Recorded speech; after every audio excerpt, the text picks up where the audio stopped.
30, farei isso. Bom, começou a gravar então. Boa tarde para todo mundo. Vamos começar a trabalhar. Eu mandei para vocês, eu tinha mandado o artigo do Kanner em inglês, e em português eu não tinha achado nenhuma tradução decente. Aí eu parei uns 10 minutinhos e escaneei, porque assim, eu tenho ele em papel, né? Tem esse livro, quem quiser comprar, vale a pena, ele é de 1997. Deixa eu ver que tem o microfonezinho aberto aqui.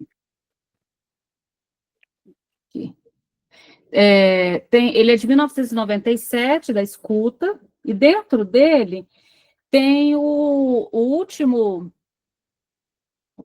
E dentro desse livro da escuta, de 1997, tem o texto do Léo Kanner, em português, completo. Aí eu parei uns minutinhos e escaneei, porque eu não consegui achar na internet nenhuma tradução dele completo. Não sei se vocês tinham visto, aquele que eu mandei só tinha discussão, mas não tinha apresentação dos 11 casos.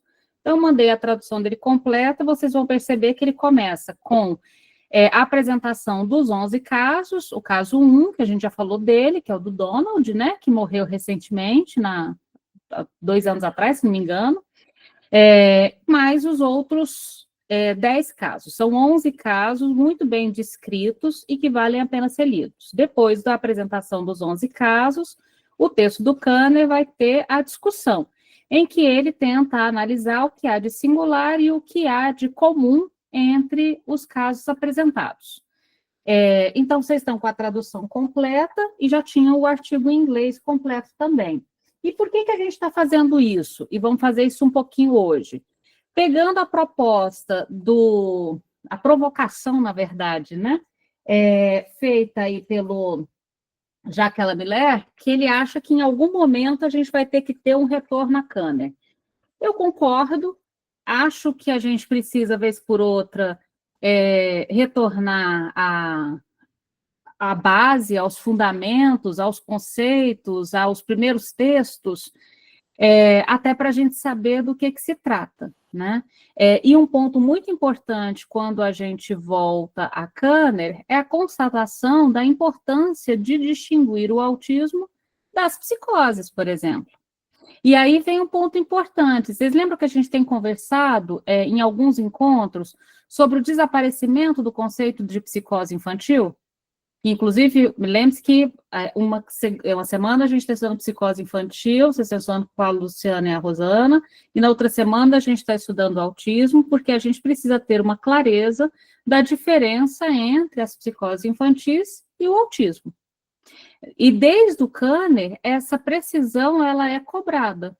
E aí vem uma coisa curiosa para a gente pensar, que a gente já conversou, só estou retomando. Se vocês abrem o Manual Diagnóstico e Estatístico dos Transtornos Mentais da Associação Psiquiátrica Americana, vocês não vão encontrar psicose infantil mais lá, né?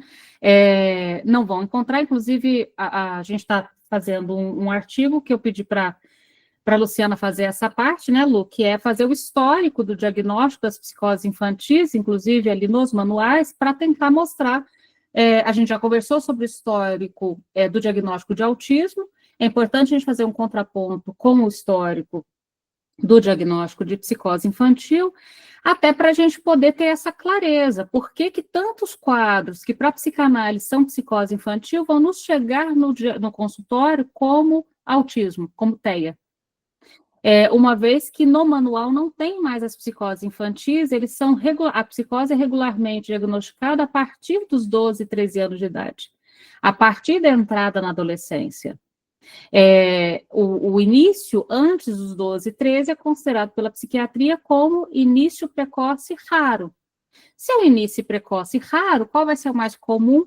Quando se apresentarem quadros semelhantes aos das psicoses infantis, que também, por sua vez, na infância, são muito parecidos na fenomenologia com o autismo, vão ser mais provavelmente diagnosticados dentro do autismo. Então, é algo para a gente conversar, né? E aí, de repente, retornar a Kanner, porque ele parte dessa distinção, da importância dessa distinção. Mas vamos retomar primeiro o Maleval. Vamos continuar de onde paramos, e aí, então, a gente vai fazer essa brincadeira do retorno a Kanner e então retornaremos um pouquinho, tudo bem?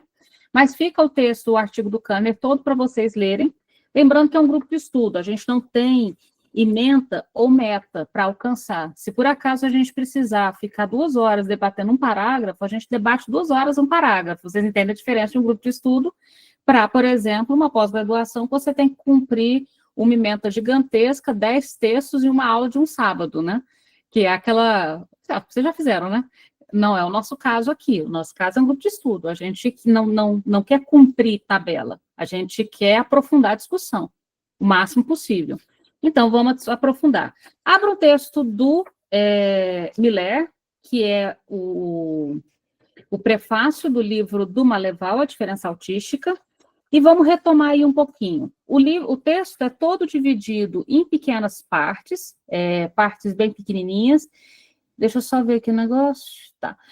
O texto é todo dividido em pequenas partes, e essas pequenas partes a gente foi passando uma a uma e estamos especificamente, paramos aí na biologia versus comportamento. Mas eu vou retomar um pouquinho, só até onde a gente parou. A gente avançou um pouco nessa biologia versus comportamento, mas eu acho importante a gente retomar daí para poder entender por que a gente vai entrar no Kanner, tá? Depois a gente vai entrar no Asperger também, tá? Já vou fazer um spoiler, porque a gente tem o diagnóstico do autismo, tem 2 pais, né? Um pai é o Kanner, o outro pai é o Asperger. Poderia ter tido uma mãe anterior ao Kanner e o Asperger, que era a Klein, né? Melanie Klein, com o caso do Dick. Mas não foi o caso, então o autismo tem 2 pais. Então, voltem aí na parte biologia versus comportamento. Todo mundo sabe onde estamos? Ok? Vocês vão se lembrar que o item anterior, só para retomar, era fenomenologia versus arquitetônica, né? Nesse fenomenologia versus arquitetônica, a gente está falando aí sobre a diferença do diagnóstico em psicanálise e o diagnóstico para a psiquiatria. E a gente já conversou sobre isso algumas vezes. O diagnóstico na psiquiatria e na neuropediatria é um diagnóstico que se dá pelos fenômenos, pelos acontecimentos observáveis. Por isso que a gente fala de fenomenologia. No caso da psicanálise, o nosso diagnóstico é estrutural, e aqui ele utiliza a palavra arquitetura, arquitetônica, como referência a essa estrutura. Ou seja, a gente não observa só o fenômeno. O que seriam os fenômenos? Andar na ponta dos pés, tampar os ouvidos, gritar quando alguém tenta falar. São fenômenos. Os fenômenos são basicamente aqueles acontecimentos que podem ser observados por qualquer pessoa. Mas isso não está paginado, mas se você for contando de uma para uma, está na 4ª para a 5ª. Não é isso? Se você for contando aí da capa. Porque eu não está paginado, meu. Então, vou colocar aqui na 4. Na 4, a gente está no títulozinho aí da fenomenologia versus arquitetônica. Tudo bem? Então, só recuperando que a gente já conversou algumas vezes. Por que fenomenologia versus arquitetônica? O Lacan tem uma frase que eu gosto bastante, que ele diz, desconfie dos fenômenos. O que ele quer dizer com esse desconfie dos fenômenos? Desconfiar dos fenômenos porque os fenômenos enganam. Desconfiar dos fenômenos porque o fenômeno, ele pode dizer uma coisa e não ser ela. Por exemplo, crianças que não estabelecem contato visual, regularmente serão autistas? Cuidado, não é tão simples. Crianças que enfileiram carrinho, todas as crianças que enfileiram carrinho serão necessariamente autistas? Andam na ponta dos pés. Posso continuar a lista, que é o que basicamente é o diagnóstico de TikTok. Aquele diagnóstico, as pessoas ficam fazendo setinhas em direção a fenômenos e, ao final, chega um diagnóstico. O diagnóstico por fenômenos, ele é muito perigoso. Ele é perigoso porque os fenômenos, eles podem enganar. Por exemplo, a criança não estabelece contato visual, talvez porque ela nunca teve a chance de ser convidada para essa troca de olhar. Talvez porque, ao invés de troca de olhar, tenham oferecido mais telas do que qualquer outra coisa, né? Deixa eu só, antes de eu continuar, a minha internet está ok? Porque vocês estão, os quadradinhos vão e voltam. Tá ok, Rosana, a internet? Deixa eu fechar um pouco de aba aqui. Tá ok, né? Tá ok, tá normal. Deixa eu fechar um pouco. Porque os quadradinhos de vocês, uma hora sai um, sai outro, sai outro.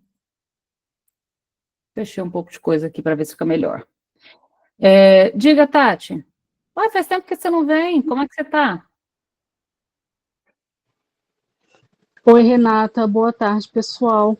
Boa tarde, faz Eu, tempo que você não vem aqui. Prazer te rever. eu fiquei adoecida recentemente, aí realmente fiquei bem longe das atividades todas, praticamente. Mas consegui vir hoje, finalmente. É, Queria perguntar uma coisa. Essa questão que você coloca do fenômeno enganar, né? Ela, ela parece dizer, ao menos para mim que estou escutando agora, que o diagnóstico em psiquiatria estaria necessariamente equivocado, né? Que crianças que seriam categorizadas pela psicanálise como psicóticas, elas estão chegando como autistas. Mas aí como é que fica os casos em que, por exemplo, às vezes a pessoa já é adulta, recebe um diagnóstico tardio, e aí para a psicanálise ela vai ser categorizada, sei lá, como psicótica ordinária, como neurótica obsessiva, o que for, mas recebeu o diagnóstico de TEA, passou pelo crivo lá dos profissionais todos, não fez nenhum tipo de avaliação de TikTok, né?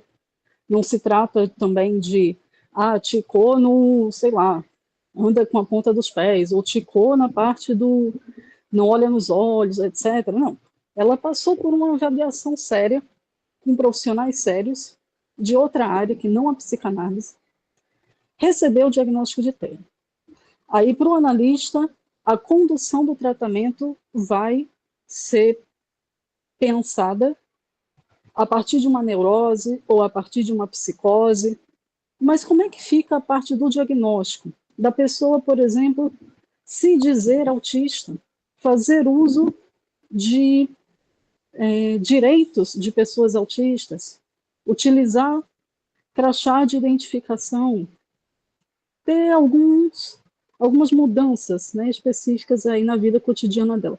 Como é que fica isso? Porque eu tenho a impressão de que, às vezes, quando a gente fala que para a psicanálise é diferente, ou que a escuta do analista é diferente, a gente está dizendo que o diagnóstico está errado. Sendo que, para o outro lado, para a psiquiatria, para a neuropsicologia, ou para o que for, vai estar certo, para os critérios deles, para o manual deles. Mas e aí, como é que fica toda essa questão? Porque, circulando pelos espaços de psicanálise, a impressão que dá é que o diagnóstico está sendo invalidado. E aí, por exemplo, não sei, fica quase como um diálogo impossível de se ter com outros profissionais, se eu, por exemplo, estivesse fazendo uso do Lacan, fazendo uso das contribuições pós-freudianas ou o que for. É como se eu estivesse falando outra língua, literalmente, e aí não tem um trabalho possível para ser feito. Parece que não tem um trabalho possível. Porque é como se a psicanálise ficasse fora o tempo todo de estabelecer um diálogo possível simplesmente porque ela não faz uso do mesmo manual. Ou escuta da mesma maneira, ou qualquer coisa nesse sentido. E aí eu recebo, na minha clínica, relatos de mães de pessoas autistas, crianças, adolescentes, com dificuldades enormes, às vezes, de passar por um sistema de saúde que a gente tem psicanalistas à frente. E aí o psicanalista vai dizer que aquela criança não é autista, porque para a psicanálise se trabalha com a psicose infantil. O psicanalista então vai dizer, está sendo muito precipitado, vamos escutar mais. Está sendo muito precoce esse diagnóstico, vamos esperar um tempo mais. Quanto tempo? Até que essa mãe receba uma assistência, até que essa criança talvez seja nomeada de uma determinada forma e receba uma assistência. Quanto tempo? Qual é o que o psicanalista hoje considera precoce ou não? Porque eu já escutei caso da criança ter 10 anos de idade, 11 anos de idade, e o psicanalista dizer, não é autismo, temos que escutar mais. Gente, eu realmente fico muitas voltas com isso. E eu escuto tanta barbaridade de gente que passa Tati, pelo sistema de saúde e Tá, que encontra com analistas que vão invalidar. Eu queria perguntar como é que é para vocês, né? É só isso mesmo. então tá. Obrigada pelo Vamos espaço. debater então? Olha só, esse ponto que você está colocando é bastante importante, a gente tem discutido isso bastante em praticamente todos os nossos encontros, né? Acho que esse debate a gente fez, inclusive, quando a gente, nas quartas, quando a gente fez a tabela comparativa de todas as estruturas, e aqui também, mas vamos retomar, é um debate sempre muito importante. Primeira coisa sobre a questão dos diagnósticos, vou voltar nesse ponto. Existe uma diferença entre o diagnóstico da psiquiatria e o diagnóstico da psicanálise, de fato existe, Tati. E, de fato, todo psicanalista tem que ser bilíngue. A gente tem que conseguir falar as duas línguas. Já falei para vocês isso várias vezes. Não esperem que os demais profissionais da saúde falem a nossa língua. Nós temos que falar as duas línguas. Em equipes multiprofissionais, a gente precisa conseguir falar a língua que a equipe majoritariamente fala. Se o Brasil, ele hoje tem uma influência muito grande com o DSM, porque nós somos colônia dos Estados Unidos, o Trump faz um tarifaço lá e a gente se ferra aqui, está muito claro isso, né? Música em inglês é lançada ali. Eu acho engraçado quando o brasileiro fala que filme brasileiro é filme estrangeiro, né?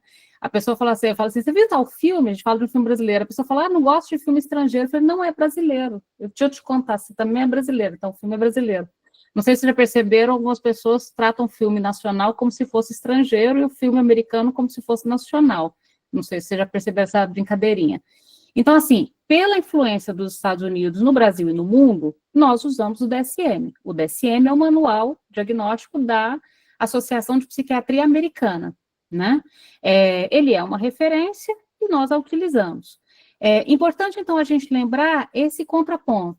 A psicanálise, ela tem um idioma e a psiquiatria tem um outro idioma. Nós precisamos falar os dois. Sejamos todos bilíngues, tudo bem? Em equipes multiprofissionais, se é o DSM que está sendo utilizado, é interessante que a gente consiga dialogar com isso. Esse é o primeiro ponto. Segundo ponto, mas ainda dentro desse primeiro, qual que é a diferença fundamental? O diagnóstico por fenômenos e o diagnóstico por estrutura. O diagnóstico por estrutura é um diagnóstico feito sob transferência, que pode realmente não bater com o diagnóstico feito pelos fenômenos. Ele pode não coincidir. O que não significa com isso é que isso vai virar uma questão dialética para se debater ali com o paciente, mesmo porque não tem nenhum propósito disso, nem na clínica das neuroses, nem na clínica das psicoses, nem na clínica dos autismos, ficar dialetizando sobre o diagnóstico durante o tratamento, se vocês se lembrarem bem, não é algo que vocês fazem na clínica. É simplesmente uma escuta a partir da transferência, uma hipótese diagnóstica para fazer o manejo da clínica. Fundamentalmente isso. Mas o diagnóstico na psiquiatria é feito a partir dos fenômenos observáveis, e inclusive narrados por terceiros. E o diagnóstico na psicanálise é um diagnóstico estrutural, não por fenômenos observados somente, mas pela relação transferencial. Acho que esse é um ponto importante.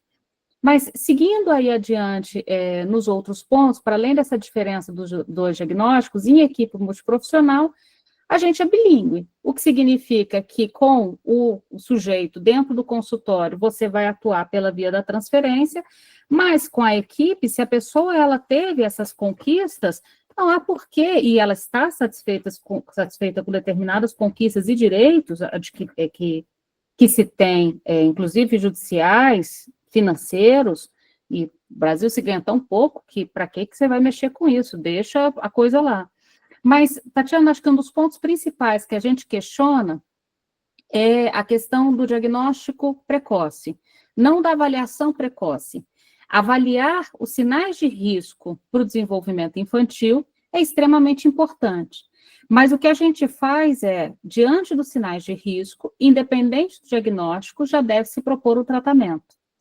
O tratamento, ele não é feito não deveria ser feito diante de um diagnóstico comprovado, até porque pela legislação brasileira, o diagnóstico deve ser feito após os 3 anos de idade. E as intervenções devem ser feitas muito antes disso. Lembrando que indicadores de risco de desenvolvimento infantil são indicadores que a gente faz uma avaliação dos bebês de 0 a 18 meses. Muito tempo antes da data para o diagnóstico, tá claro? Pela legislação, o diagnóstico é aos 3. Eu vou ficar esperando aos 3 para ofertar um tratamento? Claro que não. O tratamento deve começar independente do diagnóstico. Há algo que a gente tem que questionar na legislação brasileira, quando, por exemplo, pede-se, nem está na legislação, tá, na verdade, se pede um diagnóstico para obter um tratamento, não faz muito sentido. Um laudo médico para ter o apoio escolar, isso não está na legislação. Então, é de se questionar, às vezes, como as coisas estão sendo feitas, de forçar e antecipar uma série de documentações para que a pessoa possa alcançar, de algum modo, algum direito. Mas vamos voltar especificamente aí para o texto do Maleval, para a gente não fugir muito, do Miller sobre o Maleval. Então, veja, nesse ponto, a gente está na página 4, especificamente debatendo fenomenologia versus arquitetônica. Nesse ponto, é importante a gente perceber que o que já que a Miller está falando do Maleval, que o Maleval, quando ele faz uma proposta do autismo como estrutura, ou seja, como uma arquitetônica, ele faz a partir de conceitos básicos e muito importantes da psicanálise. Dentre eles, por exemplo, a pulsão. A gente fala, inclusive, das trocas... Tem um microfonezinho ligado? A gente fala, inclusive, das trocas pulsionais, das trocas dos objetos pulsionais, que, na verdade, tem a ver com o objeto A. Então, é justamente porque a gente tem o objeto A como conceito, a gente tem a pulsão como conceito, e a gente tem as trocas pulsionais como algo que a gente vai observar ainda no bebê bem pequenininho, desde a primeira infância. Então, por exemplo, ele coloca aí na página 5 agora, tá? Na metade do parágrafo grande do início da 5. Exemplo, se a fenomenologia da relação autística à alimentação, às fezes, ao olhar e à voz é minuciosamente explorada, é porque o autor, Maleval, é guiado pelo conceito freudiano de pulsão e pela pista lacaniana dos principais objetos pequeno-as. O que são os pequenos as, os primeiros objetos? Os objetos que, de algum modo, substituem a falta, tamponam a falta. E os objetos pulsionais, que a gente tanto fala aí, a gente fala tanto dessas trocas pulsionais, o olhar, a voz, e assim por diante. Bom, mas vamos agora, então, para a parte onde a gente parou. Biologia versus comportamento, página 5. Todo mundo está no mesmo lugar? Ok?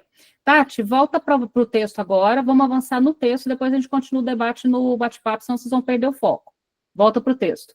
Então, vamos para o texto, página 5, lembrando, é muito importante no grupo de estudo que a gente consiga aprofundar no texto. Se a gente debate muito fora do texto, sai do texto e não volta, no final das contas, a gente nunca vai conseguir material teórico para aprofundar no debate, entende? Ele vai acabar ficando circular, repetido, né? Então, vamos lá, biologia versus comportamento, página 5. O que não encontramos, todo mundo está com ele em mãos? Preciso projetar ou todo mundo tem? Não precisa projetar não, né? Então, vamos lá. O que não encontramos na soma que constitui esse livro são as considerações biológicas, no livro do Maleval. Essa ausência não faz falta. A despeito da crença amplamente disseminada de que o autismo seria uma condição genética, e as pesquisas que mostram que os autistas diferem dos outros pelo número de características biológicas, os próprios pesquisadores admitem que não há nenhuma inovação notável nesse sentido e nenhum marcador biológico do autismo pode ser isolado. A gente conversou um pouco rapidamente sobre isso, apontando, inclusive, que tem se vendido a ideia de marcadores biológicos do autismo. Por exemplo, no Fantástico, eles gastaram um quadro inteiro para falar sobre um teste que a criança assiste um vídeo e, pelo movimento do olho da criança, diagnosticaria o autismo. Não sei se vocês viram esse desserviço no Fantástico. Ora, é propaganda. É igual às várias propagandas que tem das canetinhas emagrecedoras, é igual às várias propagandas que tem, a gente pode fazer uma lista enorme da quantidade de coisas que, no final das contas, se faz. Tati, não sai do debate, fica aqui no debate. Vamos debater o texto, não precisa sair agora. Então, veja, é importante a gente lembrar que, às vezes, aquilo que é ofertado como descoberta científica é mais publicidade do que descoberta científica propriamente dita. O que se tem cientificamente até hoje? Não foi localizado nenhum marcador biológico do autismo. Não foi localizado algo que possa ser isolado e faça uma distinção clara de diagnóstico. Continuando no texto. A heterogeneidade genética é tal que os autores são conduzidos a negar o caráter unitário do autismo e falam em autismos, no plural. As maiores esperanças foram colocadas sobre as imagens de ressonância magnética, justificando um transbordamento de tentativas neurocientíficas nesses últimos anos. Em vão. Nenhum modelo neurológico do autismo pôde ser elaborado. Resulta que o diagnóstico repousa, em definitivo, sobre critérios essencialmente comportamentais, como já haviam sido supostos por Kanner em 1943, que é o que a gente vai retomar hoje, em seu artigo sobre os distúrbios autísticos do contato afetivo. O que é importante aí, então? Cuidado com os charlatões, que oferecem marcadores genéticos e marcadores de imagem onde eles não existem. E aí você pode perguntar, então, por que neurologistas pedem exames de imagem? Para descartar outras possibilidades, não para o autismo. Para o autismo, os exames de imagem não têm nenhuma função específica, porque não tem o que procurar, não tem um marcador. Porque quando você faz um exame de imagem, você tem que procurar alguma coisa nele, correto? Por exemplo, se você faz um exame de imagem e você está procurando um tumor, você vai fazer um exame de imagem procurando uma mancha que possa te dar notícia de haver ou não haver um tumor, se fosse, por exemplo, um câncer. Mas não tem um marcador. Então, você faz uma imagem sem saber o que procurar nela. Então, não existindo esse marcador, essa imagem é para descartar outras coisas que já existem marcador, não o autismo propriamente dito, ok? Então, o que a gente tem? O diagnóstico não é, portanto, em exames biológicos, nem olho, nem íris do olho, nem dentinho de leite, nem exames de imagem. O diagnóstico é feito por critérios de comportamento, pelo modo que o sujeito funciona, pelo modo que ele age, né? Parecido com o que o Kanner já tinha proposto na década de 40. E aí ele faz uma tirada espirituosa aqui que eu achei bem interessante. Veja, os marcadores kanerianos podem ser discutidos, afinados, contestados, afinal eles existem. Não se pode dizer os mesmos dos biomarcadores que até agora não foram encontrados. Então, a tirada espirituosa aqui não dá para contestar o que não existe. Como é que você vai contestar uma coisa que é ofertada como uma grande descoberta, sem, na verdade, ter fundamentação científica clara para essa tal grande descoberta, que é a minha crítica ao Fantástico com aquele quadro que eles fizeram, tá? Então, veja, o artigo do Kanner, 80 anos depois, ainda continua sendo uma referência. Ainda é a base da qual os comportamentos considerados autísticos são retirados. Vamos para o próximo, então. O associamento sozinho e a mesmice, né? Aloneless e sameless. Ao voltar ao texto inaugural de Kanner, constitui um verdadeiro rejuvenescimento para o clínico. A imensa literatura desaparece e, com ela, a imensa população autista engendrada pela extensão inconsiderada do supostamente espectro. Em breve, dizem, uma criança sobre 50 será autista. Na verdade, esse número está supondo na Europa. Nos Estados Unidos, já é uma a cada 38, né? Então, esse número que ele está supondo para a Europa já é um número que se encontra em outros países, como, por exemplo, nos Estados Unidos, tá? No Brasil, o último censo deu 2,5 milhões, mais ou menos, né, de autistas. A gente não chega nesse número, pensando no Brasil, aí, com uma população de 210 milhões vou arredondar para 210 milhões de brasileiros. A gente está numa proporção de 1,1, 1,2, né, porcentagem, não só de crianças. Mas aqui, por exemplo, esse número que ele coloca para a Europa já é um número que se localiza nos Estados Unidos. Tudo bem? Vocês sumiram, deixa eu ver se eu estou... Vocês estão me vendo normal? Normal. Ah, Sim. então sumiu na Acho que é imagem. alguém que tirou câmera, mas tá normal. É, tá bom, eu vou continuar. Eu fui até que velocidade, mas meu teste, minha velocidade de internet é bem ruimzinha, realmente. A Vivo hoje não está cooperando. Teoricamente, ela está 400, ela está 40. Coisas de Vivo, né? Bom, continuando. Não sei se vocês já perceberam, mas o provedor de internet é assim, você paga por um valor para ter 10% dele, né? É sempre mais ou menos essa conta, né? Bom, então, seguindo aí um pouquinho mais adiante. Então, veja, voltando ao texto, as únicas referências em jogo no momento original são os casos clínicos. E quais são os casos clínicos que nós temos? Originalmente, nós temos os 11 casos clínicos do Léo Kanner e os 4 casos clínicos do Asperger. Esses são, originalmente, os casos que a gente tem para poder avaliar. Deixa eu ver. Seguindo, então, um pouco mais adiante. Seu material é tão bem observado que Kanner pode legitimamente dizer que ele imediatamente traz à luz, abre aspas, um certo número de características comuns essenciais, formando uma síndrome inédita. Este se distingue da esquizofrenia por 2 traços. A inclinação à solidão se manifesta desde o começo da vida e a criança estabelece uma relação com os objetos, abre aspas, excelente, determinada e inteligente, que contrasta com a sua indiferença às pessoas. Então, veja, é interessante depois a gente voltar, a gente falou sobre isso rapidamente na aula passada, depois a gente vai voltar nessa tabela do número de diagnósticos do autismo pelo mundo. É interessante a gente observar o mapa mundi e o mapa de diagnósticos, vocês vão perceber que ele não é o mesmo em todas as regiões do mundo, tem diferença por países e por regiões do mundo. O segundo ponto muito importante aqui é a diferença entre autismo e tudo que já se conhecia até então. Por que eu estou falando de autismo e tudo já se conhecia até então? Se vocês abrirem, volta lá no livro do Kanner agora, no artigo do Kanner. Se vocês abrirem o artigo do Kanner, e agora a gente vai ficar fazendo um bate-bola entre o Kanner e o Miller, tá bom? Então, tem os 2 textos à mão.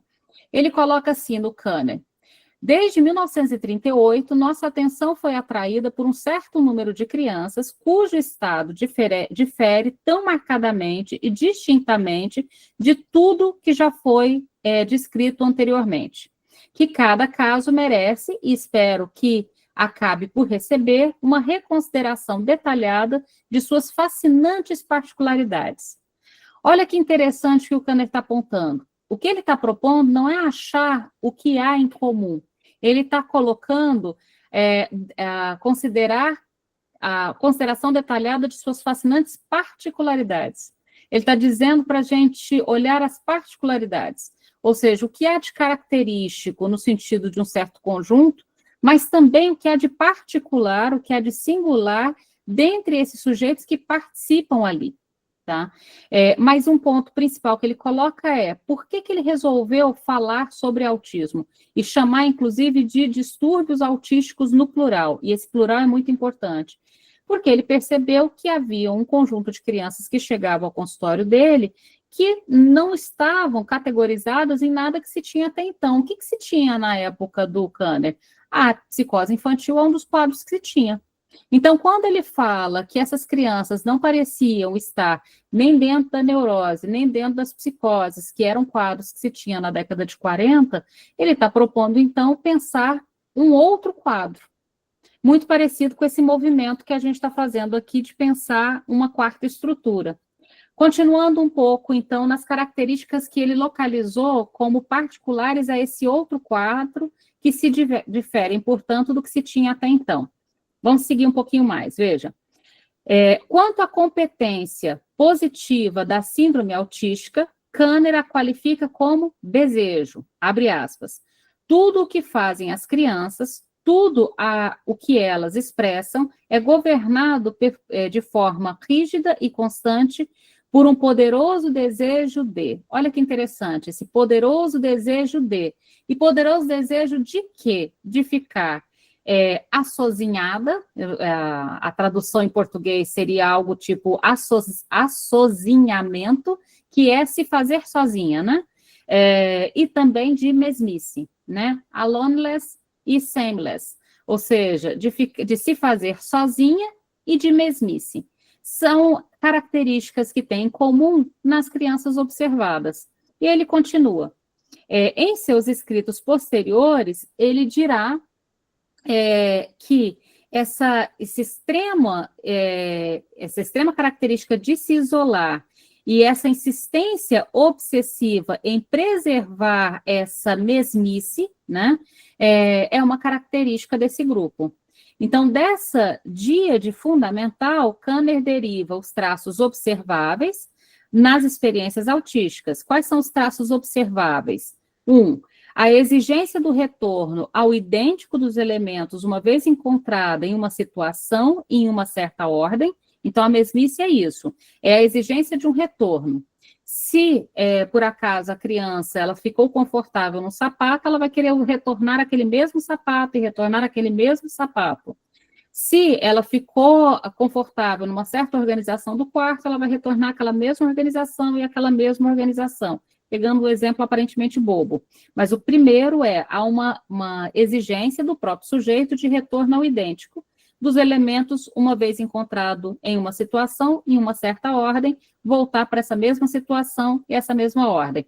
A gente percebe isso com alimentos, a gente percebe isso com objetos, tá claro isso? A gente percebe isso com desenhos animados, com musiquinhas, esse é fácil de perceber. Voltar àquela mesma ordem e àquela mesma situação. Segundo, o caráter obsessivamente repetitivo das ações. Então, o caráter objetivamente obsessivo das ações gosta de dinossauro, quer roupinha de dinossauro, falar sobre dinossauro, desenhar o dinossauro, ir para dormir abraçado com dinossauro, desenho, decoração do quarto de dinossauro, ou seja, há uma temática, há uma ação, há um interesse que se torna obsessivamente repetitivo, tá? Terceiro, a reprodução das frases sem comunicação pronominal. O que é essa comunicação pronominal? Sem eu, né? Então, não é eu quero água, é só água, né? Sem essa comunicação pronominal, ou seja, sem colocar um pronome antes do substantivo propriamente dito. Uma outra característica, a memorização de configurações privadas de sentido. Então, por exemplo, o que seria essa memorização de configurações privadas de sentido? A gente normalmente guarda determinadas coisas porque elas fazem um certo sentido, um certo encadeamento metonímico, um certo uso lógico. A gente está falando agora de memorizações privadas de sentido, seriam memorizações de coisas porque interessam, não necessariamente porque fazem sentido, o que significa que elas podem ser utilizadas, inclusive, fora de contexto, tá claro? Elas podem ser utilizadas, inclusive, quando elas não prestam necessariamente a condição na qual o sujeito está. Seguindo um pouquinho mais. O que é interessante no texto do Kanner? Sem teoria, porque qual seria a teoria que ia preceder o Kanner? Então, é sem teoria, mas com uma observação ordenada, conduzida pela mão de um mestre, completada por uma estratificação lógica que articula princípios e consequências. Uma única hipótese mínima, a implicação de um desejo que não cessa de se escrever, ou seja, de uma necessidade. Precisão, nitidez, laconismo, a escritura do texto Príncipes decide a relação à literatura a qual ele deu luz. Veremos um dia o retorno a Kanner? Bom, essa é a minha proposta, retorno a Kanner. Então, vamos voltar a Kanner para a gente poder entender o que ele está dizendo? Em vez de a gente simplesmente confiar que o Kanner fez isso, vamos ver o Kanner fazendo isso. Então, eu vou pedir para vocês abrirem agora o texto do Kanner, a tradução que eu mandei. Se alguém quiser comprar esse, eu vi na Amazon usado e na estante virtual, de repente me deu o nome, tá? Vale a pena vocês entrarem depois e comprarem. Nele tem o texto impresso do Kanner, mas eu mandei de qualquer forma para vocês. Essa edição é de 97, tá? Estante virtual. Deu um branco, de repente, o nome da estante virtual? Francisco, você quer complementar algo antes da gente entrar no texto do Kanner? Renata, só passa o nome do livro direitinho, que eu não consigo ver daqui, eu não sei se... Chama Autismos. Só Autismo. O nome é só isso, e a editora é a Escuta. Obrigada. Não, eu acho super importante aí esse retorno a Kanner, né? Porque o que Kanner abre, né, aponta para isso, como você falou, né? De pensar aí o autismo na sua especificidade, né? Com todas essas sintomatologias, né? Porque tem essa diferença, né? Como a psicanálise toma o fenômeno, como a psiquiatria toma o fenômeno. Claro que a psicanálise vê o fenômeno, né? O fenômeno acontece. A diferença está no manejo disso, né? E como é lido esse fenômeno. Então, eu acho muito importante aí esse retorno para situar certas coisas que, como o texto diz, até hoje são vistas, revistas, refutadas, mas estão aí, né? E isso diz de algo que é importante. Então, eu pensei da gente fazer esse retorno para a gente poder entender melhor, inclusive algumas perguntas que estão sendo feitas em relação ao que são essas características. Eu acho que a melhor pessoa para dizer que características são essas que foram recortadas, porque, veja, aqui não é nem Maleval, nem a psicanálise, é Kanner, tá claro? Perceberam que nessa parte nós não estamos na psicanálise ainda? A gente está no Kanner. Veja, o Maleval voltou ao Kanner, e é o que a gente está fazendo também, e ele voltou ao Kanner, e aqui o Jacques Miller está fazendo uma leitura do que Maleval leu, que é, olha, o Kanner diz que as características principais do autismo são essas, e que ele observou nos 11 casos. Então, percebam que, neste momento, a gente não está na psicanálise. Neste momento, na verdade, a gente está na psiquiatria infantil, no surgimento do diagnóstico do autismo. A gente vai encontrar com a psicanálise nesse caminho, inclusive, até para apontar que a psicanálise ela é bastante rigorosa à proposta do Kanner. Essa é uma das propostas que a gente... Então, eu já estou fazendo spoiler, né? A proposta que a gente está dizendo aqui é que, às vezes, a psicanálise está sendo mais rigorosa a proposta do Kanner do que a própria psiquiatria contemporânea. Entende? Mas, para não ficar solto, vamos explicar isso melhor. Podemos entrar, então, no texto? Eu não vou projetar ele. Todo mundo abre, eu mandei no grupo do WhatsApp, tá? Eu mandei, então, é a tradução que eu mandei por fim, agora pertinho do horário da aula, tá? Então, abra aí, por favor, diga. Oi, desculpa, Evânia. Eu fiquei confusa quando você fala que a psicanálise está mais próxima do Kanner do que a própria psiquiatria, seria considerando essa leitura do Maleval, né, como quarta estrutura, é isso?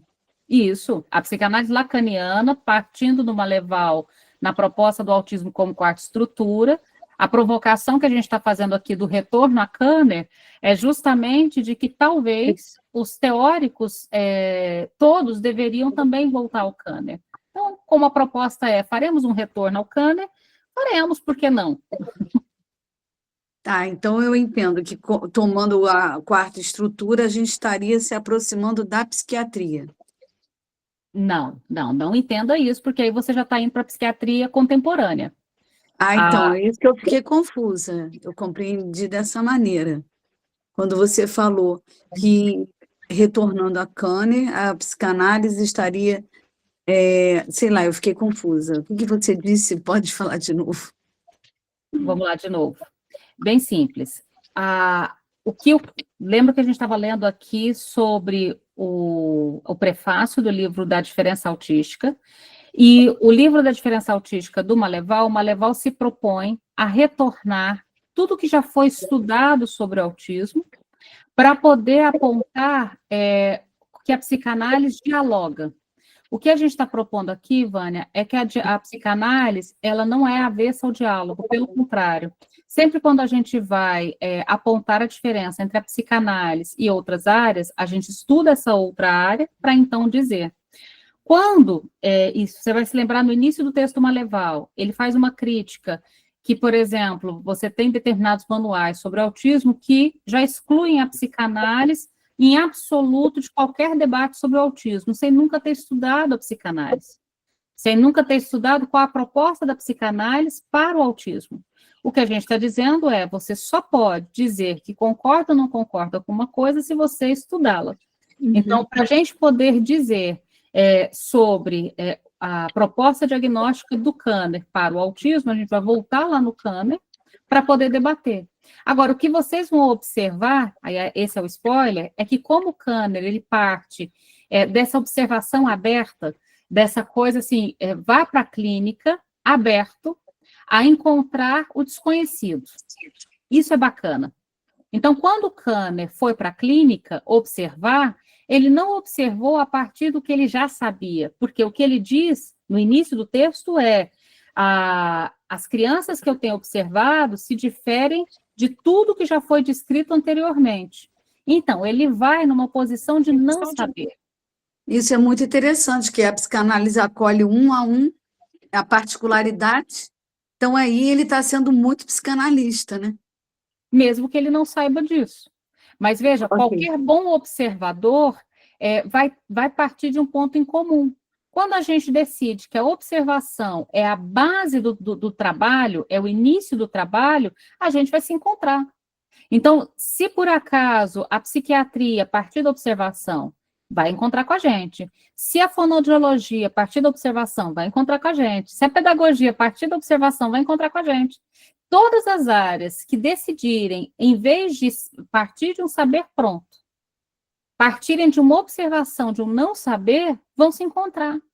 É isso que é legal. Então, se eu pudesse recomendar assim, essa recomendação nem é só minha, eu vi o Leandro dos Santos estava entrevistando o Ricardo Goldenberg, e ele falou assim, me dá a recomendação. E o Ricardo Goldenberg falou, eu não vou dar recomendação nenhuma. Não, tipo, recomendações que o Freud, eles ficaram brigando lá, que nem ia dar recomendação nenhuma. Ele falou, tá bom, vou dar uma.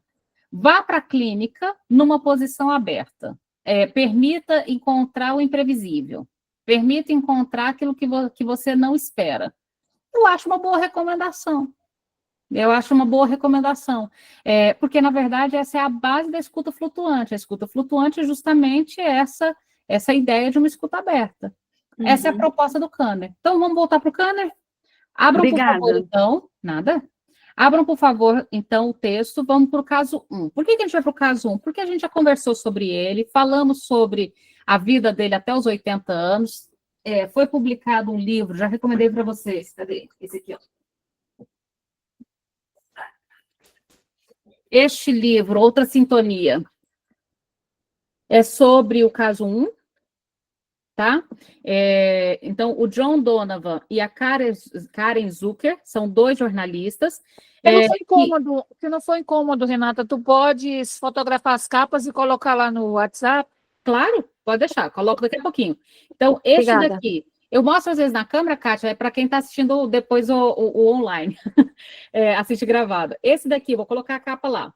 Esse daqui são 2 jornalistas, chama Outra Sintonia, a História do Autismo. E quando eles foram contar a história do autismo, eles contaram a história do caso 1 do autismo também, que é o caso do Donald. Vale a pena ler, porque também, quando eles foram conhecer não só o Donald, mas a vila onde o Donald morava e toda a estrutura social que se construiu ao redor dele.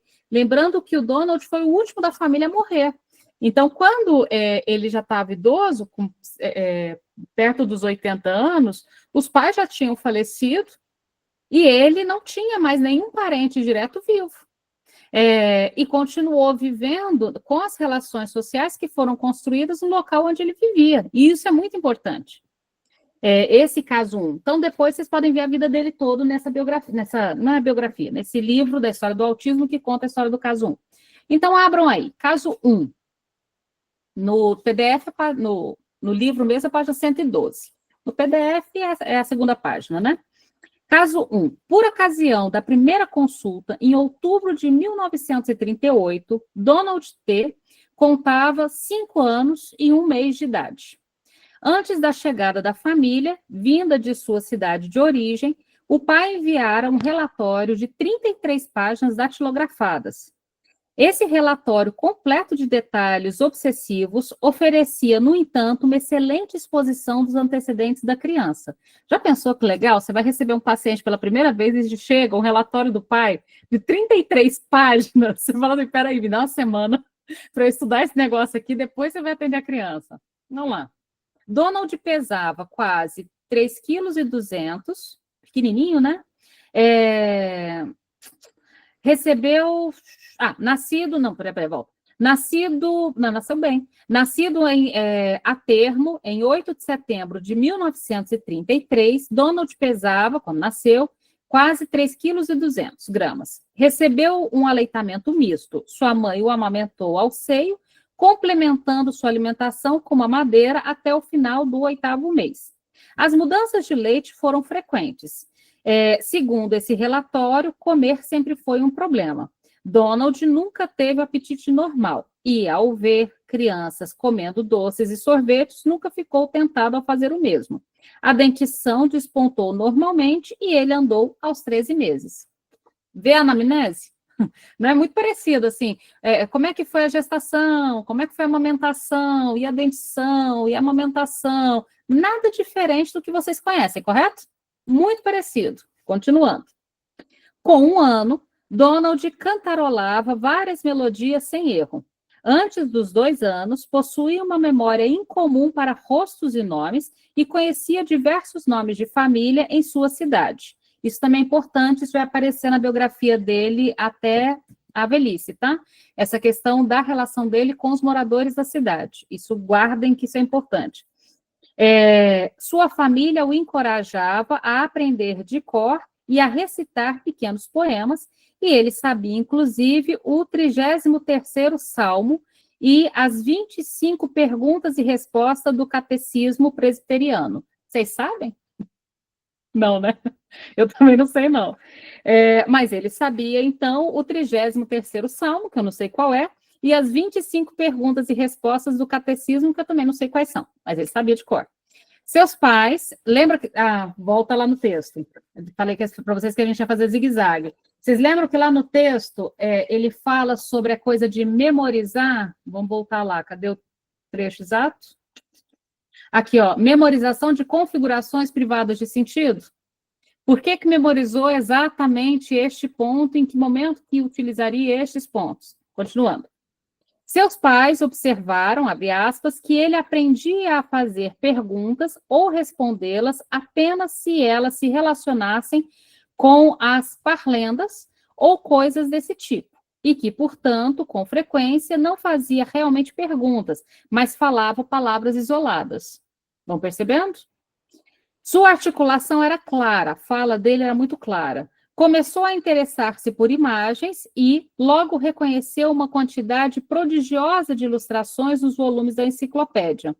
Ele reconhecia os retratos dos presidentes dos Estados Unidos, assim como a maioria dos retratos de seus ancestrais e dos membros da família, tanto paterna quanto materna. Muito rapidamente aprendeu a recitar todo o alfabeto na ordem direta e inversa, assim como contar até 100. Logo observou-se que, quando era deixado só, ficava mais feliz. Quase nunca chorava, querendo a mãe, não parecia notar quando o pai chegava em casa e era indiferente às visitas dos familiares mais próximos. O pai fez uma menção especial ao fato de que Donald nem mesmo prestava a mínima atenção ao Papai Noel em traje completo. Então, veja, olha que descrição pormenorizada. Não parece um texto de hoje? Não parece muito com o texto que vocês fariam se vocês atendem e vão para a supervisão? Vocês não trariam, provavelmente, esses trechinhos? E olha que interessante, muito parecido com o modo que a gente funciona na supervisão. Lembra que a gente fala, tragam frases ditas pelos pais, não traga suas próprias palavras? Você percebe que ele coloca a temática, abre aspas, uma frase do pai, fecha aspas. Coloca a temática, abre aspas, uma frase do pai, fecha aspas. Vocês perceberam que é o mesmo modo que o Freud faz, o mesmo modo que nós fazemos até hoje? Respeitando o texto que é oferecido por quem diz, não colocando as nossas palavras ali no lugar? Mesma lógica, mesmo rigor. Perceberam também algumas coisas que o texto que vocês leram aí foi colocando. Por exemplo, em relação à coisa da memória, a coisa de determinados interesses, de conseguir falar os nomes dos objetos, decorar números, tudo dentro do que a gente leu até agora, correto? Seguindo um pouquinho mais. Ficar feliz sozinho. Ficar feliz sozinho. Vocês perceberam que ele, dessa descrição com o pai, que o pai fez, ele foi pegando pontos que se repetiam do caso 1 para o caso 2, para o caso 3, para o caso 4, entende? Como é que ele chegou à conclusão de que eram sinais de diagnóstico? Ele não tinha um manual, então ele não foi observar para procurar os sinais. Ele primeiro observou e viu os sinais que repetiam de um caso para outro. Esse modelo que eu estou colocando, que é importante que a gente faça, ao invés de a gente entrar para a clínica com o manual na cabeça e procurando, vocês entendem que se eu estou com o manual na cabeça, eu contamino a observação? Porque eu já saio de casa, eu já olho para a criança procurando a questão, que é o que muitas vezes tem acontecido. Tanto os pais, quanto a escola, como profissionais de saúde, quanto as pessoas, elas já olham para a criança procurando e não observando abertamente. Então, se você sai procurando um determinado mancha, você vai acabar achando aquela manchinha de sujeira, aquela manchinha na roupa. Se você olha com um olhar aberto, de repente você percebe outra coisa. Tentar ir com o olhar aberto. Então, seguindo mais um pouquinho. Agora, toda essa parte é citação do pai, não é texto do Kanner. Então, esses 2 parágrafos é o pai dizendo: parece que se basta. Não mostra afeição quando acariciado. Fica indiferente às idas e vindas das pessoas e nunca parece contente em ver o pai, a mãe, não, agora é o Kanner mesmo, ou um companheiro de brincadeiras. Parece quase se fechar em sua concha e viver no interior de si mesmo. Uma vez, acolhemos em nossa casa um menininho vindo de um orfanato com a mesma idade de Donald, e especialmente encantador para que passasse o verão em casa com ele. Mas Donald não fez nenhuma pergunta a essa criança, nem respondeu a uma única questão sua, ou brincou com ele. Quando é chamado, raramente vem, muito pelo contrário, é preciso levantá-lo e carregá-lo ou conduzi-lo pela mão até que ele vá aonde deve. Então, o que o pai está dizendo aqui nesse trecho? A impressão que o pai tem, e aí perceba que as palavras são do pai e não do Kanner. O pai usa, olha as palavras que o pai usa, parece se fechar em sua concha. Percebam que algumas expressões que foram consagradas depois vieram da descrição dos pais. A concha, que depois pegou muito mal, diga de passagem, vem primeiro da descrição do próprio pai do Donald. Então, o que o pai do Donald diz? Parece se fechar em uma concha e viver no interior de si mesmo. E aí ele dá um exemplo. Quando a gente chama, ele não vem. Quando a gente sai de casa e volta, parece que nem notou a nossa ausência ou a presença no retorno. Quando vem uma outra criança para brincar, ele não brinca com essa criança, parece não se interessar. Continuando. Aos 2 anos, abre aspas, adquiriu a mania de girar cubos, panelas e outros objetos circulares, fecha aspas. Na mesma época, ele não gostava dos brinquedos móveis, como os Taylor Todds, triciclos e balanços. Aqui é o pai falando. Ainda tem medo dos triciclos e parece mesmo ter horror quando é forçado a subir em um. Quando isso acontece, procura agarrar-se a quem o ajuda. Nesse verão de 1937, nós lhe compramos um escorregador e na primeira tarde, enquanto as outras crianças escorregavam nele, não quis brincar e pareceu tomado de horror quando o colocamos em posição para escorregar. No entanto, na manhã seguinte, quando não havia ninguém, saiu de casa, subiu a escada e escorregou no escorregador. Ou seja, o problema dele não era com o escorregador, eram com as várias crianças que estavam lá juntos. A partir desse dia, escorregou com frequência, mas somente quando nenhuma criança estivesse presente para se juntar a ele. Estava sempre feliz e ocupado em se distrair sozinho, mas ficava irritado quando era incitado a brincar de determinadas coisas. Esse texto tem quase 100 anos. E a observação é igualzinha que a gente faz hoje. Vocês percebem? Eu acho muito interessante quando as pessoas falam assim, nossa, mas esse texto ele é antigo. Não é. Lembre-se que o sujeito é atemporal. A pesquisa, ela também tem que ser rigorosa a essa lógica dessa atemporalidade. A criança de 1937 e a criança de 2025 possuem as suas semelhanças, desde que o observador seja capaz de localizá-las, entende? É um texto extremamente atual. Podemos seguir mais um pouquinho? Todo mundo está conseguindo E acompanhar? nem é tão antigo assim, né? Diga-se de passagem. 43, né? A criança aqui está em 37 nesse momento. 1930. É Sim, interessante. mas Oi, Francisco, desculpe. Só falar. pode falar. Não, eu só acho interessante a habilidade desse pai fazer a descrição desse filho.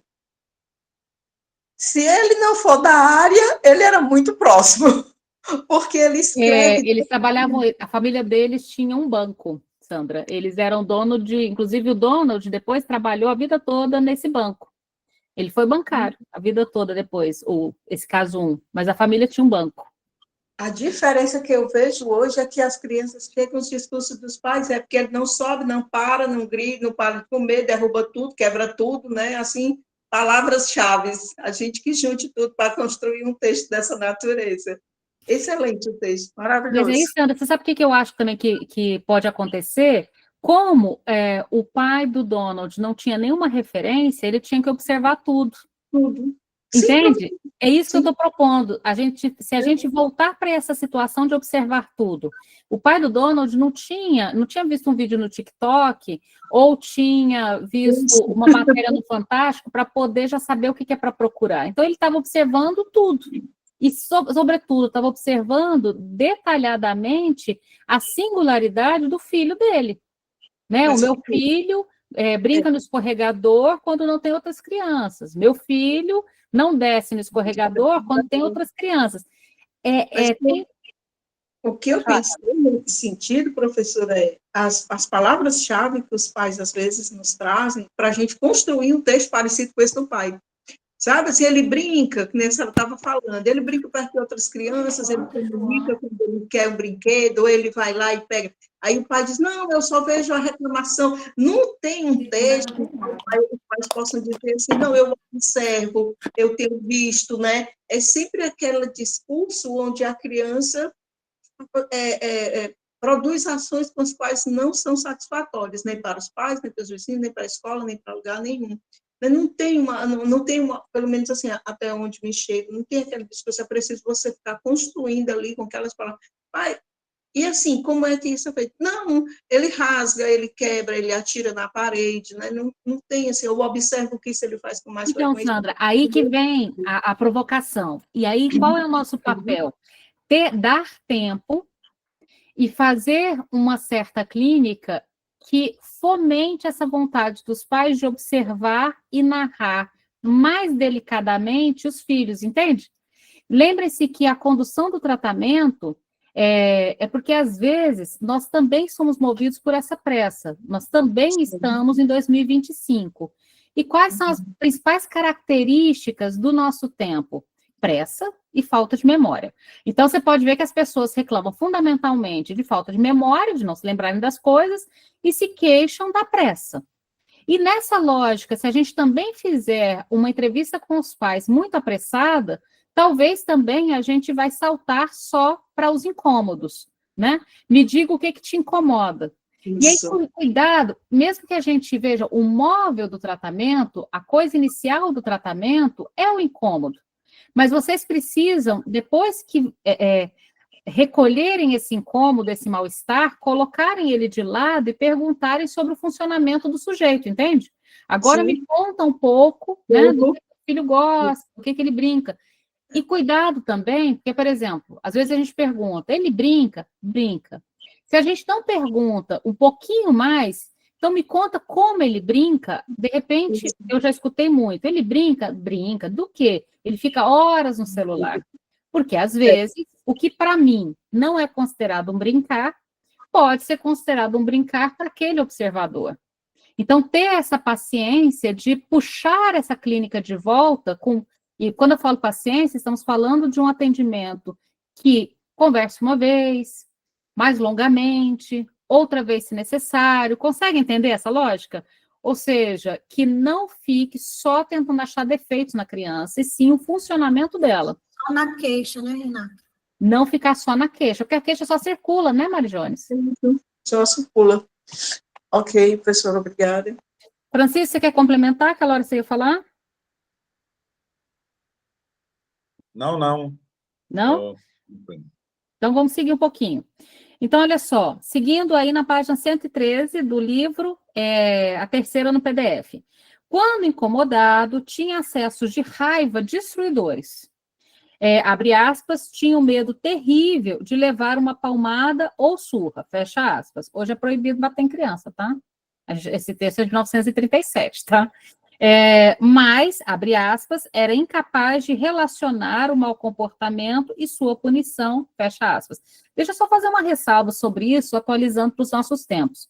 Embora é proibido bater em crianças, e bater em crianças é considerado violência doméstica, muitos pais ainda entendem que bater é educar. Aí tentem lembrar também como é que faz para essa clínica alcançar essa diferença interpretativa, entende? Na nossa cultura, por exemplo, ninguém tem dúvida de que bater na esposa é violência doméstica. Bater na criança também é violência doméstica. Violência doméstica é a violência de alguém mais forte em alguém mais fraco, dentro do ambiente doméstico, onde a pessoa não tem condições de se defender ou de buscar ajuda. Vocês conseguem perceber que bater numa criança no ambiente doméstico configura violência doméstica? Consegue perceber? Aquela criança não tem condições de buscar ajuda, não pode se desvencilhar daquela violência, não sabe sequer, muitas vezes, interpretá-la. E quando a gente fala de crianças atípicas, isso se complica ainda mais. Porque estamos falando de crianças que às vezes não têm o recurso metafórico, o recurso de linguagem, para poder interpretar o que significa esse acontecimento. Tudo bem? Fecho aí as minhas aspas. Então, voltando... Renata, eu estou lembrando aqui uma situação que eu tinha um vizinho que ele provavelmente devia ser, não sei que diagnóstico teria, mas eu era criança também, e aí ele tinha a orelha dele completamente furada, mas porque os psicólogos comportamentais, a orelha dele, assim, de uma tal maneira que furava, para ver se ele parava. A dor era grande, ele parava pela dor, mas estava com a orelha destruída. Quantas vezes também isso foi mal interpretado, né? Então, isso é violência, tá? Então, lembrando, violência de qualquer ordem, violência de qualquer ordem está proibida, qualquer tipo de violência.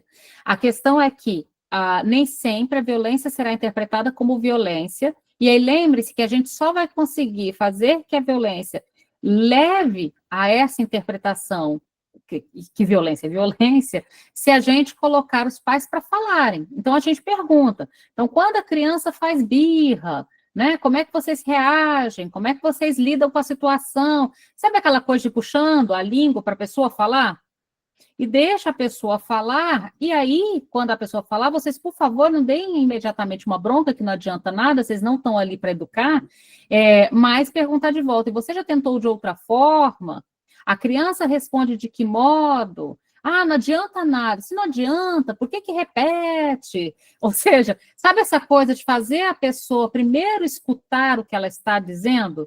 Não adianta atravessar de sola, porque a nossa cultura é uma cultura que não ampliou ainda a noção de violência doméstica, tá? A nossa cultura ainda é uma cultura... Na verdade, até a noção de violência doméstica, ela não foi devidamente ampliada. Você ainda tem pessoas que acham que amar é dar uns tabefe. De algum modo, até as interpretações do que é amor na nossa cultura ainda é muito esquisito. Por exemplo, tem gente que ainda acha que ciúme é amor. Tem gente que realmente acha, e ciúme com filhos, ciúme com as filhas, por exemplo, tem pais que acham que podem decidir que roupa que os filhos vão vestir, se a filha vai cortar o cabelo ou pintar de rosa. Tem pais que falam, minha filha nunca vai fazer mechinha no cabelo. Eu penso, o cabelo não é dela, criatura. Mas, enfim, a gente tem que dar conta das diferenças culturais. Até aqui no chat, por exemplo, o Luiz Fernando colocou, nesse caso é ideal entender os modelos parentais para interpretar a relação das crianças também. Isso é muito importante, Luiz, que você coloca. Então, lembrem-se que só que para a gente poder conhecer os modelos, a mesma paciência que o Kanner teve com 33 páginas de relatório desse pai, vocês vão ter paciência nas longas entrevistas e necessárias entrevistas. Márcio? Apenas fazer um comentário lateral de reforço ao que você está dizendo, professora, de que, às vezes, eu já tive a oportunidade de perceber em colegas meus, em reuniões de supervisão, uma certa dificuldade de compreender a dimensão social que nos atravessa, né? Por exemplo, como você colocou, quando a gente fala em violência doméstica, em geral, nós estamos falando de um certo setor da classe média letrada, né? Porque a realidade das periferias, das cidades, etc., ela tem uma outra maneira de se situar em relação a esses assuntos. E, às vezes, nós, na psicanálise, precisamos estar com o ouvido atento a essas diferenças, né? De gênero, né? De marcadores afetivos sexuais, né? Das áreas de periferia ou não. Enfim, eu acho que isso influencia também a maneira como a gente escuta, sabe? É só uma percepção. Concordo, está correto, Márcio. Então, e veja o que a gente está falando o tempo todo. Não saber a priori, não antecipar sinais, não achar que eu entendo qual a realidade socioeconômica e cultural, religiosa. Vou incluir o religioso aí também, Márcio, que também entra, né? Então, não antecipar nada. Ir aberto para o imprevisível. Agora, vejam a diferença também de época. Vamos para o próximo parágrafo para levar um susto. Em agosto de 1937, façam as contas, Donald está com 4 aninhos, ele nasceu em 33. Donald foi colocado em sanatório para tuberculosos. Agora vocês vão pensar, tá vendo como a educação inclusiva faz sentido? Para oferecer-lhe uma mudança de ambiente. Então ele foi internado aos 4 aninhos.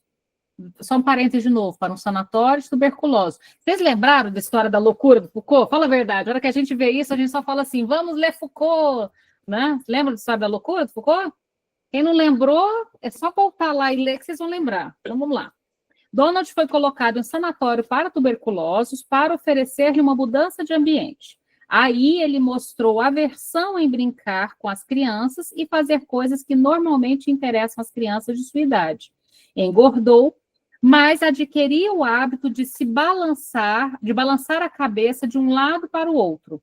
Continuou a girar objetos, a saltar com os pés juntos, olhando os próprios pés em êxtase. Demonstrava, diz o pai, uma tal distração que ficava completamente alheio a tudo que se passava ao redor. Parece constantemente imerso em pensamentos profundos, sendo quase necessário romper uma barreira mental entre a sua consciência e o mundo externo para obter a sua atenção. O pai, com quem Donald se parece fisicamente, é um advogado bem-sucedido, que é a pergunta que você fez, Sandra. É um advogado bem-sucedido, meticuloso e trabalhador. Ele teve 2 depressões devidas ao estresse, sempre levou a sério todo o mal-estar e, ante o mais leve resfriado, deita-se e segue as prescrições médicas ao pé da letra. Abre aspas, quando anda na rua, fica tão absorto em seus pensamentos que não vê nada e nem ninguém, e é incapaz de se lembrar o que quer que seja de seu passeio. Esse é o pai do Donald. Conseguiram perceber algumas semelhanças no pai do Donald? Não, acho que perceberam. A mãe, que tem um diploma universitário, é uma mulher capaz e calma.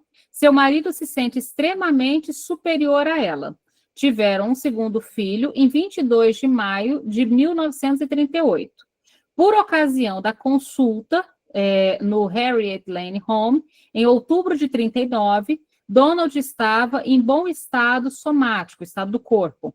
A observação inicial e um estudo de 2 semanas feitos pelos doutores Cameron e Franklin no Child Stud Home, Centro de Observação para Crianças, no estado de Maryland, permitiram obter o seguinte quadro, 2 pontos. A atividade espontânea muito limitada, perambulava sorrindo e fazendo movimentos estereotipados com os dedos que cruzava no ar.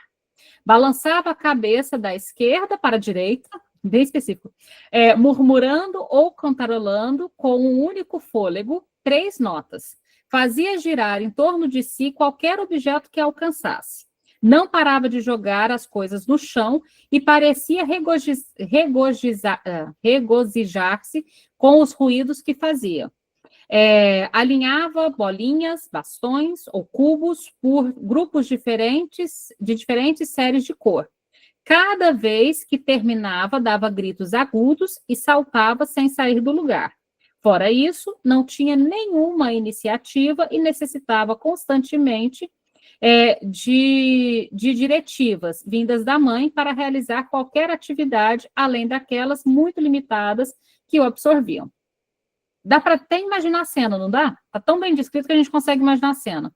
A maior parte de suas ações eram repetições realizadas exatamente como na primeira execução. Se girava um cubo, deveria sempre começar com a mesma face para cima. Quando alinhava botões, dispunha-os em uma sequência aparentemente desordenada, mas que revelava ser a mesma mostrada por seu pai na primeira vez. Havia, igualmente, intermináveis rituais que se repetiam diariamente. Quando queria levantar-se após o sono da tarde, dizia "Bu", era assim que chamava a mãe. Diga, Dom, você quer descer? Sua mãe assim o fazia e Donald dizia então, agora diga, tudo bem. Percebe a coisa da fala, voltando lá ao texto, não pronominal? Percebe? Ele fala em terceira pessoa, repete o que seria da mãe falar, como se ele estivesse dando instruções externas a si mesmo. A mãe dizia e Donald descia. Na hora da refeição, repetindo algo que manifestadamente lhe havia sido dito com frequência, ele dizia à mãe, diga, coma isso ou não lhe darei tomates. Mas se você não comer, eu lhe darei tomates. Ou então, diga, olha que interessante, ele próprio falava diga, não é? Conseguem perceber aquilo ali? Ele dizia, diga, né? Se beber até aqui, rirei e sorrirei. A mãe deveria fazer assim, caso contrário, ele soltava gritos agudos, chorava ou contraía cada músculo do seu pescoço. Isso acontecia por uma razão ou outra durante o dia. Ele parecia experimentar muito prazer em lançar palavras ou expressões como crisântemo, dália, dália, dália, os negócios, vinho de trompete, o direito está a caminho, o esquerdo parado, brilhando através das nuvens negras. Gostaram das frases dele? Palavras fora de propósito, como as que constituíam sua maneira habitual de falar. Parecia repetir constantemente, como um papagaio, o que lhe havia sido dito em algum momento ou outro. Ele utilizava os pronomes pessoais no lugar das pessoas a quem citava, imitando inclusive a entonação.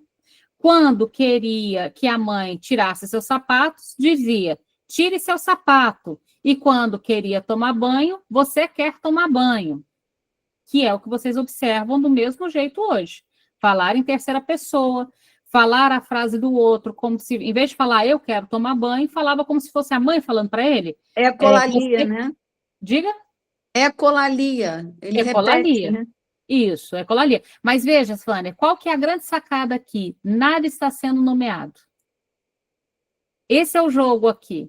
A gente não vai pegar nada do que a gente já tem, os nomezinhos, facing blank, ecolalia, a gente vai abdicar daqui, porque a gente está tentando fazer um movimento contrário. Vocês entenderam o jogo? Entendi. Ao invés de a gente pegar o que a gente sabe e tentar achar na criança, vai observar a criança sem saber nenhum e ver o que a gente aprende com ela. Lembra a frase do Lacan? Tudo que eu sei, eu aprendo com os meus pacientes? Essa proposta, aprender com as crianças para então poder escrever um texto sobre o que está sendo visto. Eu gostaria que vocês continuassem esse trabalho que eu acho extremamente importante, porque é o seguinte, é curtinho, vocês podem terminar de ler o caso 1 e depois ler o caso 2, 3, 4, 5, porque a maior parte das pessoas, inclusive eu gostaria que, assim, vamos levantar a mãozinha só para a gente ver se quantas pessoas já ouviram falar de Kanner, nem pergunto, todo mundo já ouviu, mas quantos já leram esse artigo que funda o diagnóstico de autismo? Levanta a mão quem já leu esse artigo que funda o diagnóstico de autismo. Faz uns 15 anos atrás que eu li, há muito tempo. Isso. Deu para perceber? Veja, nós somos uma sala com 118 pessoas. 5 pessoas leram artigos. 5 pessoas leram. Isso é importante. Comigo 6. 7, com Elisete. Por que isso é importante? E não é nenhum demérito. O que eu estou apontando é, nós precisamos, vez por outra, sabe igual quando a gente fala assim, não dá para estudar psicanálise sem voltar no Freud? Eu não posso estudar Lacan sem ler Freud? Eu não posso estudar Lacan só com comentador? Se eu leio Lacan, tem que ler Lacan. E se eu leio Lacan, tem que ser Freud. A mesma lógica, se eu estudo autismo e quem fundou o diagnóstico do autismo foi Kanner, a gente tem que fazer um retorno a Kanner. Essa é a brincadeira aqui, por isso que a gente está falando de diferença autística, entende? Então, perceba que, de modo geral, eu já fiz essa pergunta outras vezes, tá? Esse meu livro é de 97, você vê que ele está bem velhinho, amarelinho, coitado. Por que eu já fiz essa pergunta outras vezes? De modo geral, mesmo quando eu vou em turmas, por exemplo, na residência de psiquiatria, quando a gente vai fazer trabalhos na psicanálise, em vários setores, normalmente eu pergunto, todo mundo conhece Kanner? Conheço. Mas já leu Kanner no original? Não. Conhece o caso 1 do Kanner? Sim, o Donald. Leu a descrição do caso? Não. Entende? É esse o movimento que a gente está falando. A gente vai se formar melhor se a gente volta na base, nos conceitos básicos, nos autores fundamentais e, sobretudo, aqui no caso 1, que a gente vai tomar como parâmetro também. Mas leiam os 11 casos. A gente vai fazer o mesmo com Asperger, tá? Quem que tinha levantado a mão para falar? Francisco? Não, falei para dizer que li também. Por isso que eu acho interessante essa coisa, né, que está lá no prefácio de Milena, fenomenologia versus arquitetura, né, que tem tudo a ver com o que você está falando aí, da base, né? Arquitetura, construção, a gente tem que pensar numa base. Há uma base, e ela é fundamental, ela funda, e é muito importante. Porque hoje em dia, né, com a psiquiatria contemporânea e todos esses fenômenos que a gente vê aí, é como se a descoberta do autismo fosse contemporânea, fosse agora, né? E deixa aí para trás, deixa de lado o que funda, o que é fundamental.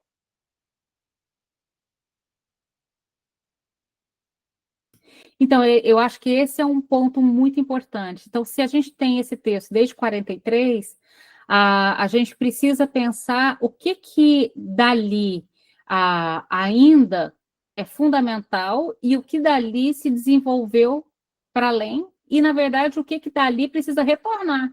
Sabe essa coisa, a brincadeira aqui o Lacan não propôs fazer um retorno a Freud? O que a gente, estudando o autismo, estamos propondo é fazer um retorno também a Kanner, nesse propósito de que, se ele foi o primeiro a propor o autismo como um diagnóstico separado, e a gente está aqui propondo o autismo como uma quarta estrutura, vamos tentar entender o que tem em comum e o que tem de diferente. Rosana? Eu ia só acrescentar um pouco da discussão que rolou no início, essa questão do fenômeno, e a gente está vendo o quanto que é importante e relevante os detalhes. Então, porque quando a gente diz que a psicanálise não se pauta nos fenômenos, não quer dizer que eles não sejam relevantes. Pelo contrário, eles são fundamentais, só que a gente vai buscar o que está por trás deles, não se pautar apenas nos fenômenos, né? Porque rolou também na discussão das mensagens e tal, eu achei que seria interessante colocar isso aqui também agora.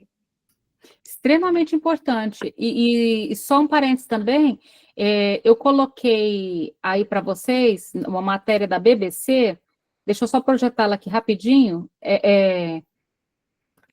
e lembrando, essa coisa do fenômeno, acho que a Rosana coloca uma coisa pontual e extremamente importante. Nós não desconsideramos, nós desconfiamos. A frase do Lacan é: desconfie dos fenômenos. Ele nunca disse desconsidere os fenômenos. Desconfie significa não os observe em absoluto, como se eles fossem, já dissessem tudo. Observe com uma certa cautela. O Francisco colocou um filme sobre o caso 1.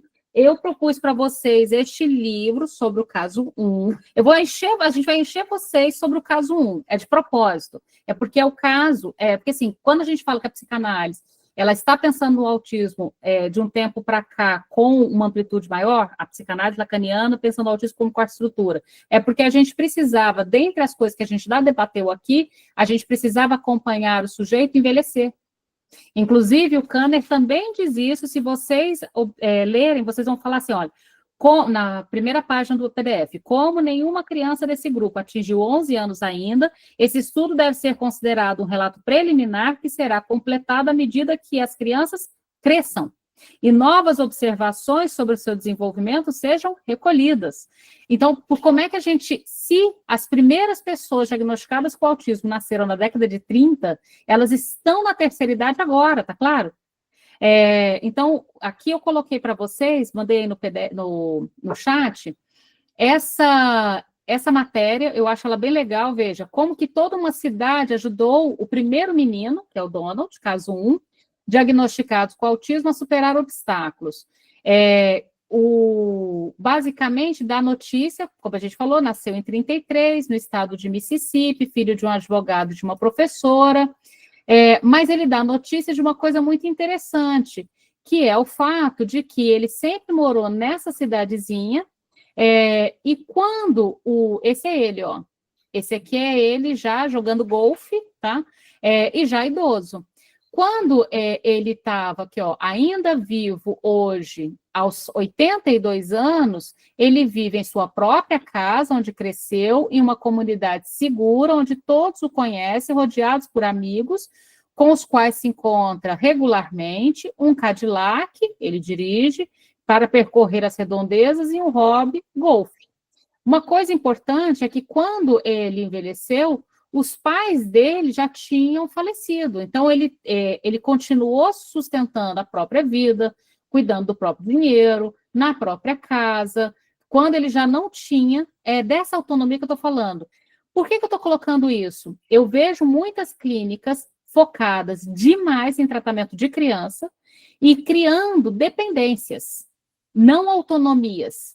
Por exemplo, se a gente pegar a história dos ATs, os acompanhantes terapêuticos surgiu na Argentina, com o movimento da luta antimanicomial, com o objetivo de reintegrar as pessoas que estavam institucionalizadas à vida cotidiana, fora dos muros. O objetivo do acompanhante terapêutico era fazer com que essa pessoa se tornasse autônomo, essa pessoa se tornasse capaz de viver sozinho. Os ATs hoje, que têm trabalhado com autismo, têm trabalhado para que esse sujeito fique autônomo, ou têm trabalhado mais como quase uma espécie de babá, 30, 40 horas por semana, sem desenvolver as autonomias. Pensem que essa criança vai virar um adolescente, esse adolescente vai virar um adulto, esse adulto vai virar um idoso, e a gente precisa pensar numa vida que se sustente. O Donald já faleceu há uns 2 anos, tá, Tânia? Eu não lembro agora, eu acho que foi 2023, mas me corrijam depois, se alguém quiser colocar aí. O Donald, então, ele teve um percurso, mas quando vocês veem a biografia, escreveram sobre ele, vocês percebem que foi todo um trabalho para uma autonomia, né? Esse foco é muito importante. Diga, Alana. Você falou em desconfiar, né? Essa semana a recepcionista da clínica me perguntou se eu não acreditava que existia autismo. Né? Não preciso falar mais nada, né? E em relação ao que você falou, né? Dessas entrevistas, né? Iniciais, preliminares com os pais, é o que eu tenho maior cuidado, né, e maior escuta, mas eu queria trazer ao lado da experiência que eu tenho com os pais, né, que a maioria dos que eu atendo, eles também trazem um incômodo muito grande e entender assim, não, mas a terapia é para o meu filho, né, eu não quero falar sobre isso, eu não quero acessar isso, né? Então se incomodam, né? Se irritam, e aí pedem para trocar de psicóloga, né? Porque ela está perguntando muito, né? Ela quer saber muito sobre esse lugar. E o que que tem a ver, né, com meu filho? Então também ter essa resistência em relação aos pais nesse sentido de não querer acessar isso. É E só aí, um Alana, ponto. vem o nosso manejo. Então, assim, primeiro, não inundem os pais com longas entrevistas iniciais, não façam isso. Pensem que as entrevistas elas vão compor o tratamento. Então, se você começa com a entrevista com os pais, o que também não é obrigatório, é uma entrevista para conhecer o mínimo necessário para fazer o manejo dos primeiros atendimentos com a criança. A partir da observação da criança, eu vou ter perguntas aos pais. Dessa pergunta aos pais, eu vou para o manejo com a criança de novo. Desse manejo com a criança, eu vou voltar com orientações e com perguntas. E você vai fazendo esse balanço. Isso é uma coisa importante, e não é só na clínica do autismo. Algumas pessoas, às vezes, querem fazer uma anamnese completa antes de ver a criança, não faz sentido. E, às vezes, querem fazer uma anamnese completa de antes do nascimento para alguém que já está com 10, 11, 12 anos de idade. Às vezes, o que perguntar, ou qual frequência ou sequência, sobretudo sequência, perguntar, depende do que você for observando também, entende? Então, lembre-se que, no final das contas, essa conversa com os pais, ela não pode, primeiro eu vou esgotar tudo, para depois começar a trabalhar com a criança, de modo algum, de modo algum. Então, esse manejo, Alana, vai fazendo sentido para os pais e vai quebrando essa barreira, essa resistência, até porque a gente não está fazendo uma cariação, uma investigação sobre a vida privada deles, de modo algum.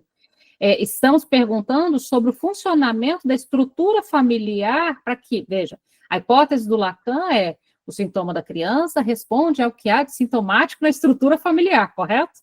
Então, a perguntar sobre a estrutura familiar, num certo questionamento de que algumas manifestações da criança, qualquer que seja a estrutura, responde a algum certo modo de funcionamento ali daquela estrutura familiar. Mas isso só faz sentido se a gente explicar para os pais. Então, esse manejo da transferência e localizar as resistências é o básico da clínica. E é importante para caramba, você tem razão. É uma parte difícil. Bora trabalhar, então? Então, olha só. Eu peço para vocês lerem, por favor, os casos clínicos do Kanner. Se conseguirem ler o artigo todo, de novo, para a gente poder estudar, a gente precisa ler, não tem outro jeito, né? Então, leiam, por favor, casos clínicos que o Kanner relatou e terminem de ler o prefácio do Maleval. A gente vai continuar fazendo esse jogo de ir ao Kanner e ao Maleval, e no próximo encontro também vou trazer um dos casos do Asperger, só para vocês verem como que é a observação do Kanner, a observação do Asperger e a proposta da psicanálise. Tudo bem? Até para a gente poder contrastar o modo de trabalho de cada um. Diga, Verônica.